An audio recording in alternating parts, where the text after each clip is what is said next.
Jelizaveta, welcome. Erik, really happy to have you here on Thank stage you. today. Thank you. So we're going to talk a little bit about IP strategy, investments, development opportunities for companies, and all of these topics that I know you guys both work with quite a lot today. Maybe as a short intro to today's discussion, like we know that in 2024 it's not enough to just be a smart person working in tech in order to be successful. There's a lot of smart people out there, there's plenty of ideas, there's loads of early stage companies, and that doesn't guarantee to make you a success. There's a lot more that needs to be involved in order to do that. So I want to talk a little bit about how do you attract investor as a smart founder, but how do you also build that moat? How do you protect yourself when you're working on something that's deep tech related in the early stages in order to make sure that you can be successful?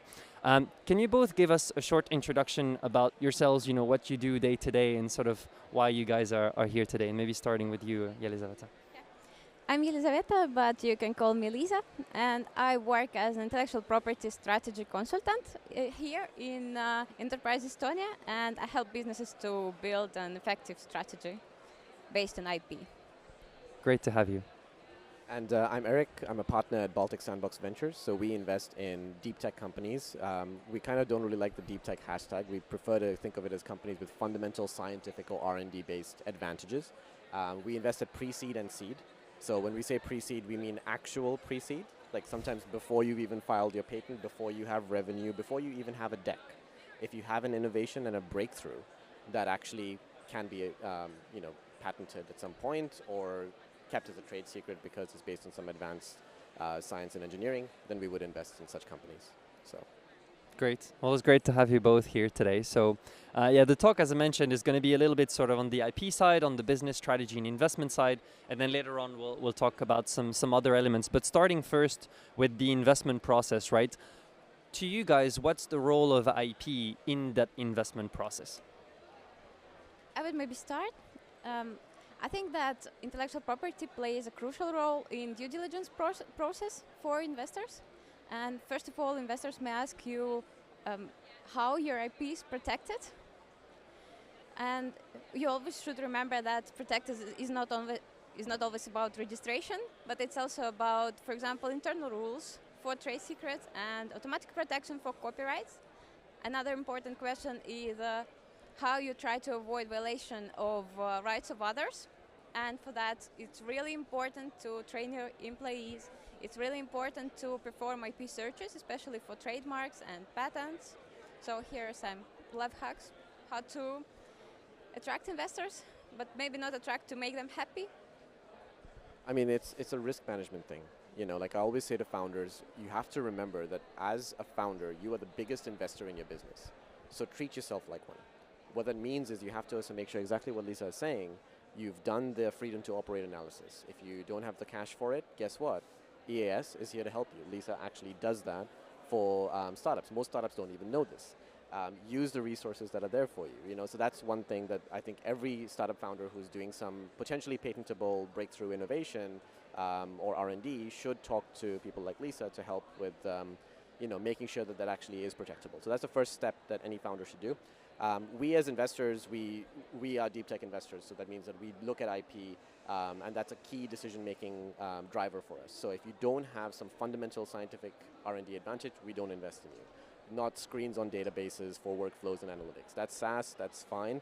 There are obviously SaaS companies with deep tech as well, but using the ChatGPT API does not make you deep tech.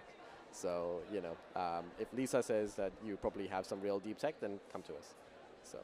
Okay, that's great. I mean, we also know that especially in early stage, right, resources are very limited and time is money. You've kind of mentioned that if it's purely like a funding issue, then that's something that can be worked out. There are some support systems out there for deep tech founders these days.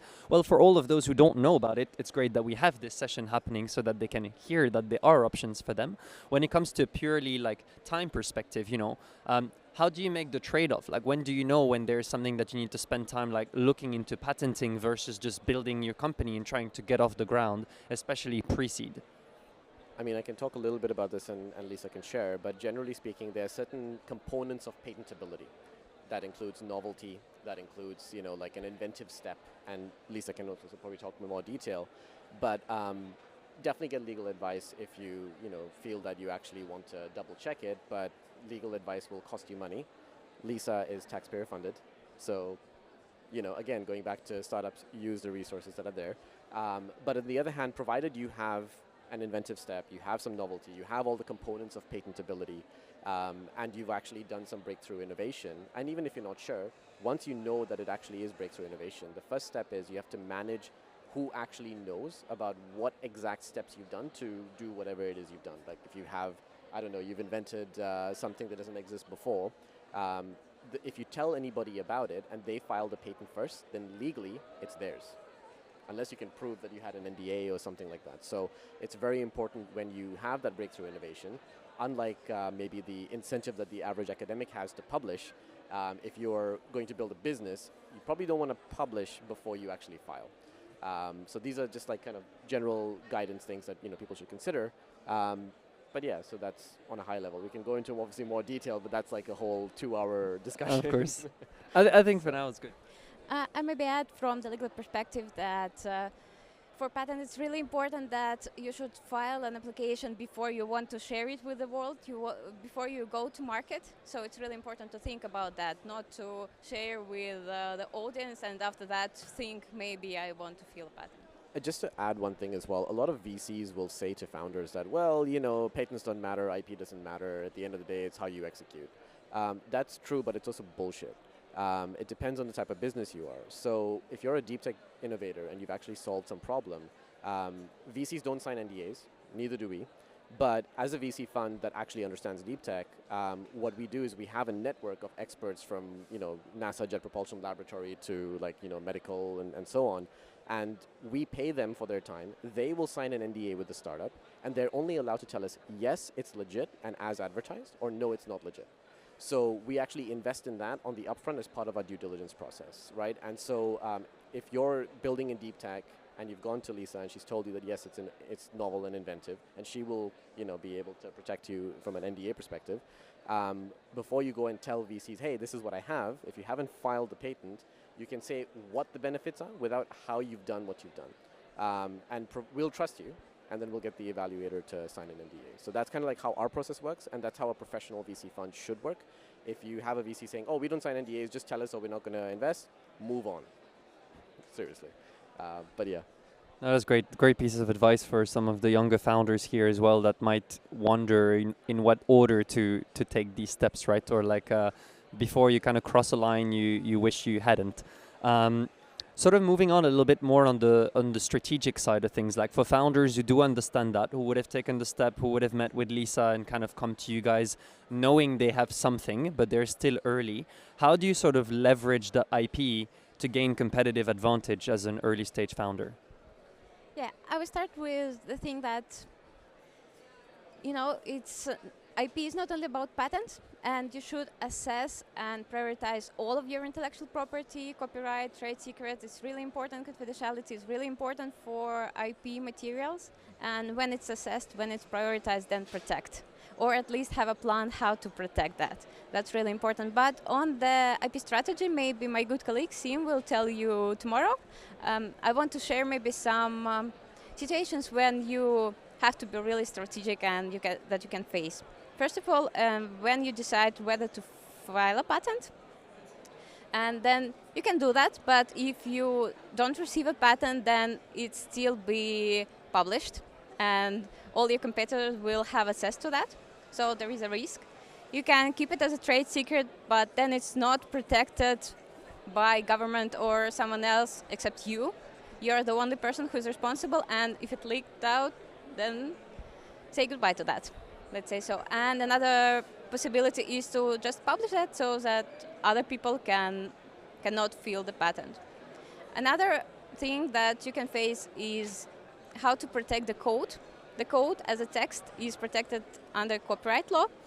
However, some people think that it's not enough because copyright protection is rather subjective, let's say so. And you should know that some parts may be protected as a design, for example, graphic user interface, and some parts may be patentable, not the parts of the code, but how do they perform any action. So there are other opportunities. how to protect your core, and the last one, whether to protect or not to protect something.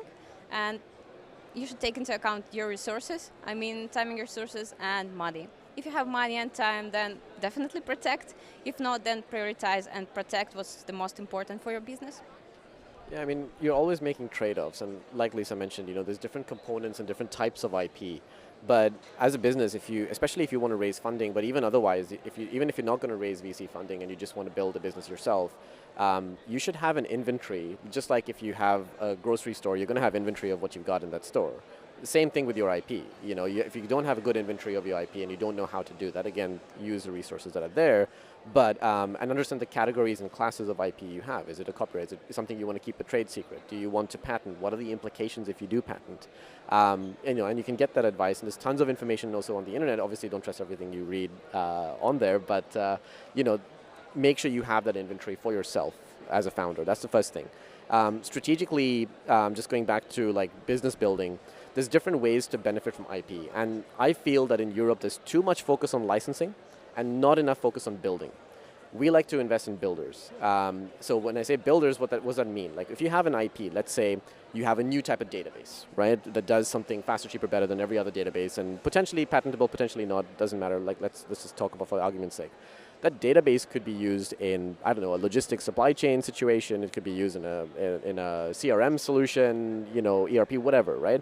So the point is, if you have a solution that's horizontal in that way, and you've picked a vertical that you believe you can build in, that I believe, now again, this is opinion, so get your own advice and make your own decisions, but I believe that generally speaking, you should be able to create high premium value if you build all the way up the vertical stack, benefiting from the edge that you've innovated on. It's hard, and you're going to take punches. So you might or might not want to do that. Licensing can be easier because somebody else can go fight that battle. But then you're part of a supply chain of IP. And everybody's going to make margin in between, and so you're going to be part of a cost center. You're part of the plumbing, and let's say Google gets the credit rather than you. So these are strategic decisions that you have to make as a founder. These are personal decisions as well. Do I want to go fight the battle and go build something that's a real juggernaut based on my edge and IP because everything else is replicable, but what I've done is new and novel? And if I use this edge and I go into the market, I can be the next Google or whatever. Not to pick on Google, but but on the other hand, you could license and be a multimillionaire, if not even better, over time, right? Mm-hmm. So that's a personal decision you have to make. Okay, I would actually like to dive into that a little bit now.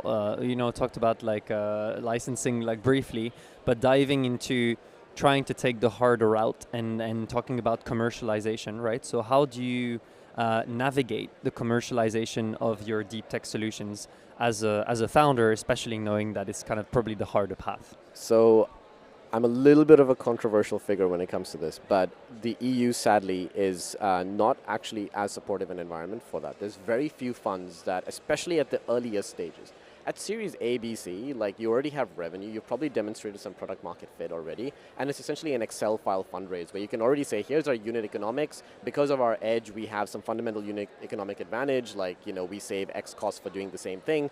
And so the difference at that stage and later stage is other companies will need to spend and burn marketing budgets to compete with you, but you have a fundamental advantage. So if you're burning the same amount of money, you're doing 3x, 5x, 10x more productivity and output, and so your business has an edge and advantage. That's late stage. That's not easy, but it's easier.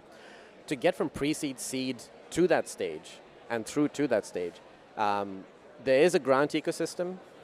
Sometimes that can work, not always, but usually whether or not you have grants, you usually need some private capital as well. And there's very few funders that really understand how to support those companies effectively through the pre-seed, seed, and that's the yawning gap I'm noticing in Europe. This is also why as a fund we believe we have a competitive advantage, because we do understand at the pre-seed and seed what these types of companies look like, what are their needs, we understand the strategy and IP, and if somebody really wants to go and build that hard fight and do that hard battle, we're there for them. So that's what we like to focus on. I maybe want to protect a bit licensing from Erik. Sure.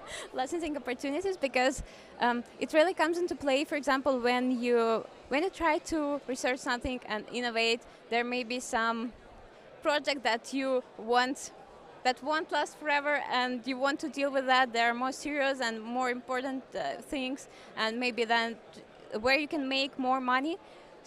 Then you can use this licensing opportunity, so not to put this technology that you invented into the black box, but to try licensing at least, because there are a lot of companies that maybe need this, and it will promote open innovation in this case. Yeah, no, look, I'm not knocking licensing. You can be a multimillionaire and extremely successful, have a good life, licensing technology, to other companies, even whether it's open source or not, different type of scenarios, right? The question, like I said, it's a personal decision. Do you want to fight that battle, or do you want to do this and just keep innovating because you're intellectually interested in a domain space and this is one of many things you want to do? And there's no right or wrong answer, right? And you might do even a hybrid where you build a team around some invention or innovation, you have some skin in the game, and let some other team go and run with it, and then you keep doing research, right? So it's never a black or white type of thing. Licensing is a good way to make money as well. It's just probably not venture backable. There may be exceptions, but generally speaking, it depends on the IP, right? So we would still consider anyway, even if you're licensing, like if that's your strategy and you want to do that, but there's a good business case to be made for the valuation growth of this IP over time and the types of partnerships you have. Talk to us anyway, Maybe long story short, IP strategy and making money with IP is really broad field. I mean, and you need to be really strategic and think about the details and the main factors that your business is built on. Yeah, that's absolutely right. I guess last thing that I want to end on before we close this, right? We talked about like a certain path on the commercialization side, the licensing part, strategic decisions that got to be made from founders. Like, what would be some of the best practices for startups who are now getting into that phase of like commercializing their IP? What are the first few things that you put on the roadmap for them to do that successfully? I would not say that you should start from licensing, actually. First of all, you should start with strategy and developing your product. It's the main thing you should invest in. And after that, when you have something ready, invest in partners you can cooperate with, you can cross-license or just cooperate, you can share technologies and invent something together. I would say this is the base you should start with. Yeah, definitely first understand what it is you're building and what it is you want to achieve in the market.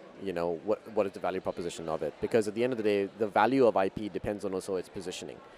We were making a joke earlier, like if I invented a cup for the first time ever and I used it as a doorstop, I'm degrading the value of that IP. If I sold it as a cup, I'm going to make much more money, right? So, so it could potentially work as a doorstop, but not a very good one. It might break as well. So that's kind of like a ridiculous example, but just to say, like, think of how you're positioning that IP in the market, because that also helps unlock value. But exactly to Lisa's point, focus on your product development and also do a freedom to operate analysis. Lisa is there to help if you're an Estonian company, Yeah, so that make sure you actually aren't infringing other IP, and you have that strategy thought out. And then if you decide, okay, I want to actually, raise capital potentially, whether it's a licensing strategy with a good business plan and a good idea, or whether it's I want to fight the whole battle, talk to us. BalticSandbox.ventures. So yeah. Maybe one thing I want you to remember from this talk is pay attention to your intellectual property. Very important. Brilliant. Well, thank you so much for that. I think it's all that we have now. Actually, really briefly, one quick question that we have here. We're bringing public available research into a software for enterprises. In our perspective, that makes it hard to patent. Do you have perspective on that? If it's public research and you're bringing it in, you're essentially implementing stuff that somebody else has invented or that you've already published, so it's kind of already out there. Again, talk to Lisa, get some analysis done, because maybe there's the manner of your implementation or integration that has some particular novel factor. I don't know. Talk to her. If she says that there is something there, then talk to us. So. Brilliant. Yeah, I think we need more detail. So Absolutely. To be sure. Absolutely. Well, I think Lisa and Erik are going to be around at least now and then potentially for the next couple of days. So if you have questions, you can grab them off the stage. Thank you so much, Erik. Thank you, Lisa. Thank you.